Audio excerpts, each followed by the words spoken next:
This story gave me goosebumps over and over again. It's a good one. Jen sent it in about her sweet dog named Border, who needed to be put to sleep. The night before she was having the vet come over to her house, she asked her grandpa, who had passed away a year earlier, if he could send her a sign letting her know that Border was going to be okay and that he'd be looked after on the other side. So now it's the next day. The vet's at her house. She's out in the yard. They put blankets down and got Border all comfortable in the yard, and then the vet started administering the medicine. It wasn't working though. It was over a half an hour and Border hadn't passed yet. And right then an owl comes and lands on the tree above them and starts hooting really loudly. This is in the middle of the day.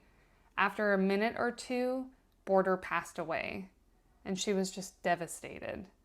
And about a minute later, a second owl comes and lands on that same tree. It's a little bit smaller than the other one. And they start hooting together, and they do this for several minutes.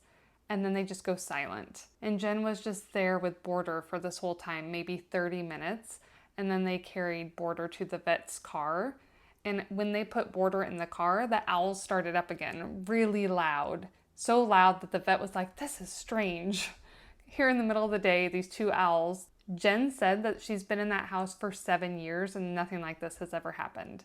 The next day, she found an owl feather in the exact location where Border had been the day before. She said she's never found an owl feather before or since. And she just knows that that was her grandpa coming to receive Border, and that was both of them showing her that they were together, that her grandpa's going to be watching over Border. I'm sure that gave her a lot of peace in that moment. So I love this story. Thank you so much for sharing it. This reminds us that our pets really are with our loved ones on the other side, and they're happy and they're content and they're watched over and they're waiting for us patiently.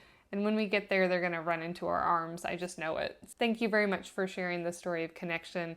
If you have your own story, please check out the caption to find out how to submit it. We love sharing these.